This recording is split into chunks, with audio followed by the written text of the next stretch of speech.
नमस्कार हमारे प्यारे साथियों। टीआरई 3 के काउंसलिंग का डेट आउट हो गया है। 1 to 5, 6 to 8, 9, 10, 11, 12 का किस किस तारीख को काउंसलिंग होगा, हम इसके बारे में चर्चा करेंगे।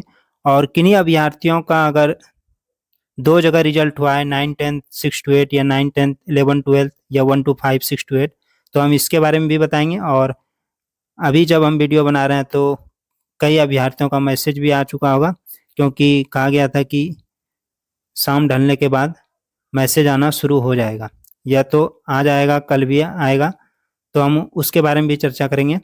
तो सबसे पहले हम बात कर लेते हैं कि पीआरटी 1 to 5 का जो काउंसलिंग का डेट है वो 21 जनवरी से 31 जनवरी के बीच में होगा। और 6 to 8 का काउंसलिंग 24 से 27 जनवरी के बीच में होगा।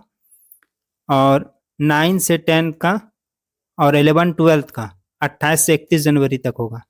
तो 21 जनवरी से 31 जनवरी तक काउंसलिंग है। ये बात महत्वपूर्ण है कि अगर किसी मुसीबत के कारण कोई पीआरटी में कोई 6 to 8 वाले का रिजल्ट हुआ है और किसी परेशानी के कारण अगर आप उस डेट के बीच में नहीं आ सके तो क्या होगा, तो उसके आगे भी अगर आते हैं, जब तक काउंसलिंग चलता है तब तक आते हैं तो आपका काउंसलिंग करा लिया जाएगा। ऐसा नहीं है कि आपको छोड़ दिया जाएगा, लेकिन हाँ, काउंसलिंग पूरी तरह से अगर बंद हो जाए तो एक अलग बात है। तो जिन अभ्यर्थियों का दूर हो गया है जिला आवंटन, वो तो अब सामान पैक कर लीजिए और अपना व्यवस्था कर लीजिए। समझ लीजिए कि अब आप जॉब में जाने ही वाले हैं, और ये काउंसलिंग के तुरंत ही बाद आपका ट्रेनिंग शुरू हो जाएगा। और ट्रेनिंग 14 दिवस से सबको करना पड़ता है, ये बात याद रखिएगा। और उसी जिला के आसपास ही आपको अगल बगल दूसरे जिला भेजा जाएगा, वहीं पर आपका ट्रेनिंग होगा। तो डेट के बारे में तो हमने बता दिया। अब किसी का दो जगह रिजल्ट हुआ है, 6 to 8, 9, 10 या 1 to 5, 6 to 8 किसी भी में, तो जब आप काउंटर पे जाइएगा जिला में, जहाँ पर डीआरसीसी में काउंटर पे जाइएगा जहाँ पर काउंसलिंग कराया जाएगा, तो आपका अगर दो जगह रिजल्ट हुआ है तो आपको भली भांति पता है कि जो बड़े क्लास है जैसे 6 to 8, 9, 10, तो 9, 10 में अगर रिजल्ट हुआ है तो आप 6 to 8 में क्यों जाइएगा, तो आपको वेरिफिकेशन 9 to 10 के लिए ही करना है। और अगर आप 6 to 8 के लिए करते हैं पहले वेरिफिकेशन, तो हो सके तो जिस प्रकार टीआरई 1 में हमने देखा था कि किसी अभ्यर्थी का 1 to 5 में भी रिजल्ट था और आगे भी रिजल्ट था, तो उन्होंने 1 to 5 जैसे ही वेरिफिकेशन कराया, थंब वेरिफिकेशन हुआ, पेपर वगैरह उसका देखा गया, तो उसके बाद उनका आगे वाला 6 to 8 बंद कर दिया गया, वो लॉक कर दिया जाता है। तो इसलिए आप अपना समझदारी वहाँ दिखाइएगा।